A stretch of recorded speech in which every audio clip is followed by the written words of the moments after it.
right, so comparing values. And now sorting values. How can we do this better? So this little picture here suggests that one of the fundamental operations anytime we're actually doing sorting is that we need to compare stuff, right? We need to compare one value against the other. In bubble sort, that's literally what we were doing. And really in selection sort, that's what we were doing as well, even though we describe it as go find the smallest value. Well, how do you find the smallest value? Well, you look at the first person, their number 8. You just assume they're the smallest by default because they are thus far. Then you look for someone smaller and smaller every time comparing the person you found against the number you're considering replacing them with. So comparisons are really fundamental to this process of sorting. And then to some extent, so is swapping. Of course, swapping is very easy if you just use x and y and a temporary variable in your function. But if we've seen that it gets problematic if you have a swap function. But we'll fix that problem on Wednesday. But realize that for problem set 3, you don't need to implement your own swap function, right? With just 3 lines of code, case in point, you can implement swap inside of a for loop or inside of main. You don't necessarily need this auxiliary function just yet. So can we do better? And how can we go about doing better? Well, we need a new technique. So if we want to solve these problems more effectively, it'd be nice if we could express ourselves a little more elegantly. And it's not going to necessarily empower us to solve problems we couldn't with something called iteration, otherwise known as looping. But besides for loops and while loops and do while loops, there's other ways to do something again and again and again. And thus far, we did it once intentionally, though foolishly. Recall that when I implemented a function foo, and then I had foo call foo, I think that was the function's name, what happened when I had a function call itself? It kept going, kept going, and kept going until what happened? Segmentation fault, right? Core dump. So why was that? Well, we claimed last time that when you think of your memory as that big rectangle and you keep calling a function, each invocation, not the function, each call of that function gets its own slice of RAM, another. And even though you might have gigabytes worth of RAM, eventually you do something infinitely long and you're going to take up more than you're allowed. And so the operating system is going to kill you. You're going to dump core. And inside of that file are the contents of memory. As an aside, before I forget, if you are very good at creating core dumps in your programs, realize that GDB here can also save the day. If you do find that you have one of these files called core, what you can do with GDB is run GDB on whatever your program name was, but then specify as a third word at the command line the name of the file, core, C-O-R-E, and then hit enter. And if I actually had a core dump from this invocation of this program, the GDB is being handed not only the program, called program, but also the core dump. And inside of the core dump is what, did we say?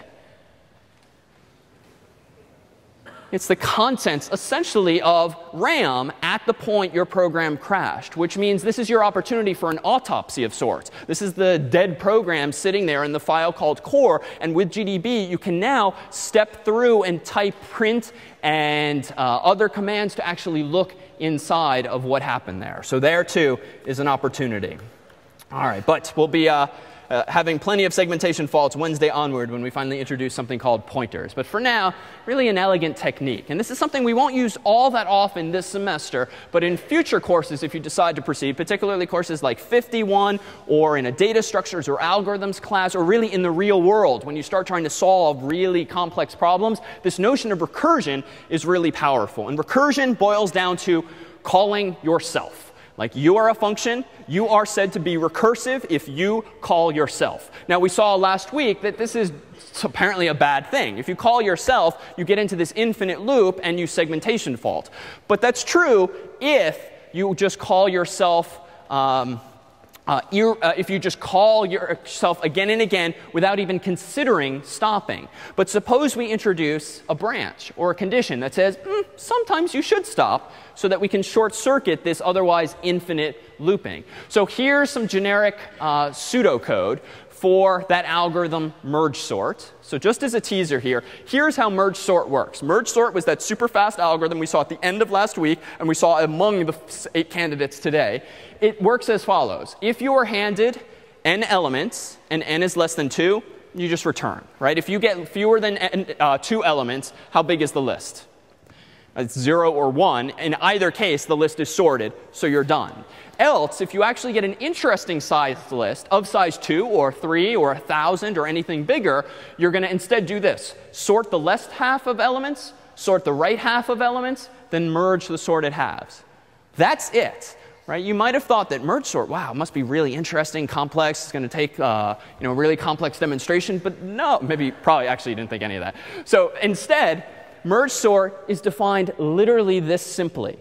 It literally calls itself. Right? If you're an algorithm and you want to kind of be a smartass algorithm and you're told, here, sort these n elements, you could just push back and say, OK, fine. I'm going to sort these n elements by first sorting the left half, then sorting the right half, and then I'll merge the two sorted halves. But that then begs what question cyclically? OK, fine. How are you going to sort the left half? How are you going to sort the right half? Well, I can give you the same wisecrack answer and say, well, I'm going to sort the left half of the left half and the right half of the left half, and then the other side, and then I'm going to merge the two. Right? Now, this, too, feels like you're being difficult and aren't really answering the question, but you kind of are. Because what if you get down to the point in this sort of back and forth argument where all I do is hand you two numbers like this? Well, you're going to say the same thing. I'm going to sort the left, then I'm going to sort the right, then I'm going to merge the two. All right, fine. I'm going to push back one last time and say, fine, how are you going to sort the left half? Well, the left half looks like this. How are you going to sort this? It's already sorted. Right? So there's the brilliant insight. Once this argument kind of bottoms out and the list is of sufficiently small size, the problem is trivial to solve. All you have to do is hand me back the list. So in merge sort, as its name kind of suggests, the real magic is not so much in the sorting per se, but in the last step, the merging. That must be where the sorting in real terms actually happens. Now, inasmuch as this algorithm merge sort effectively calls itself by cyclically saying, how do you sort n elements? Well, you sort these elements, then you sort these elements. The fact that you're answering a question with the same question means that it's recursive. So let's see this notion of recursion, but first in a simpler context. Let me go over to this file here in the appliance and open up, let's say, sigma 1. So for those following along at home or with a PDF, this is sigma1.c. And I'm going to scroll down here. And let's see what this sigma function does. So this function gets its name, incidentally, from just the Greek symbol for adding a bunch of numbers together that looks a little something like that. So this is just an addition function at the end of the day. So how is this addition actually working? Well, let's take a look. So we have at the very top of the file a prototype for a function called sigma, whose argument is an int and whose return type is an int. Recall that I mentioned that for prototypes, you don't strictly need to mention the name of the variable, just its type. So that's an example of that shorthand notation up at the top. Now here's main. So what's main doing? It's going to ask the user for a positive int. So here's an example of using do while. Again, we keep using do while in programs and psets. Anytime you want to get something from the user, then yell at them if they don't oblige the first time. So it's a good construct for that. So all these first 5 or 6 lines are doing are getting an integer that should be positive from the user. Then apparently I'm declaring an int called answer.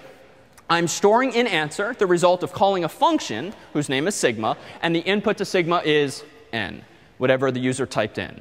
So I claim that sigma's purpose in life is to compute the sum from 1 up to n. So if the user types in 2, sigma should give me 1 plus 2 should give me 3. And if the user types in 3, the program should give me 1 plus 2 plus 3, 6 I should get back. You should get the summation of those numbers. And then all this program is going to do is report the answer. So let's go ahead and run this to see. Let me go into the source directory. I'm going to go ahead and make sigma 1. OK, compiles OK. Let me run sigma 1 on 2.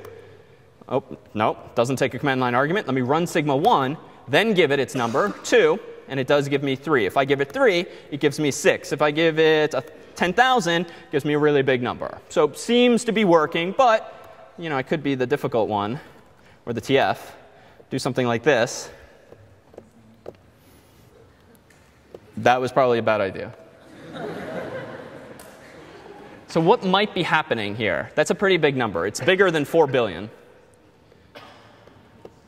Yeah, it feels like it's looping infinitely, even though that's a big number. So remember what can happen if you overflow an integer? It could be mistaken as negative. So it's possible I'm actually looping ad nauseum now because I'm never going to hit my condition. So in any case, that's something where we'd have to assume away. We would tell you in a pset, assume the user is not going to type something more than 2 or 4 billion. But at least it seems to be working for small values. So let's go back and see how.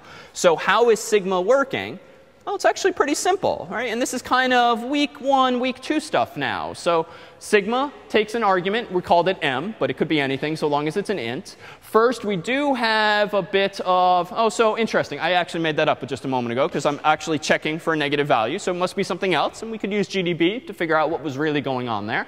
So it's saying if m is less than 1, return 0 immediately so that we don't run the risk of an infinite loop. Now in here, return the sum of 1 through m. How does this work? Well, I've got a variable initialized to 0.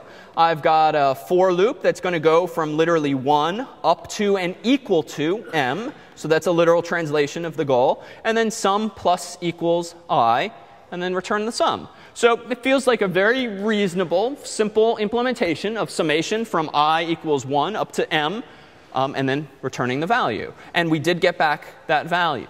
But there's kind of an opportunity here, right? If I wanted to solve this problem in sort of fundamentally another way, what does it mean to compute the sum of 1 through n?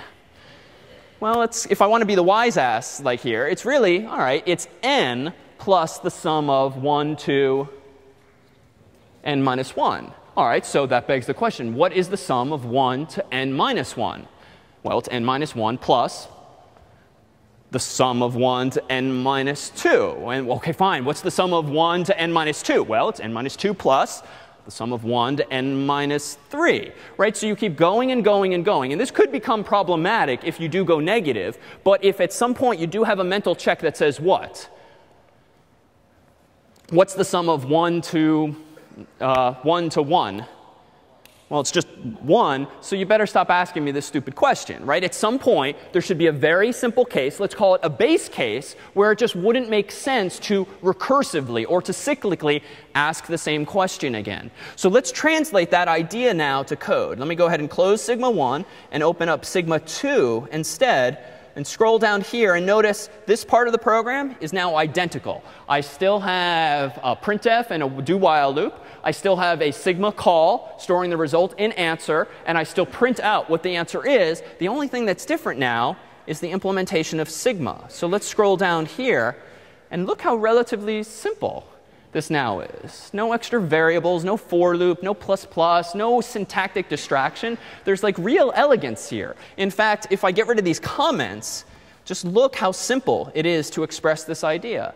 If m is less than or equal to 0, you better stop, right? Because bad things will happen if we go negative. So let's just return 0. Now, this is not necessarily the right answer because this is not the sum if you actually try to sum up negative numbers. But we have to make a design decision. So we're not going to support negative numbers. So if m is less than or equal to 0, return 0. Otherwise, what's the answer to the question, what's the sum from 1 to m? Well, it is m plus the sum of everything below it. So now think about what's happening here. Main gets called. And let's suppose the user types in the number 3. We'll keep it small for simplicity. So the user types in 3, and main gets called. Main calls sigma with an argument of 3.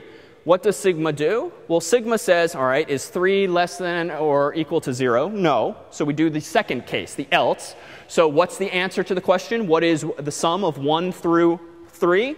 Well, it's 3 plus the sum of 1 to 2, which is otherwise expressed as 3 plus sigma of 2. All right, so what's sigma of 2? Well, sigma of 2 is 2 plus sigma of 1. What's sigma of 1? Well, it's 1 plus sigma of 0. What's sigma of 0?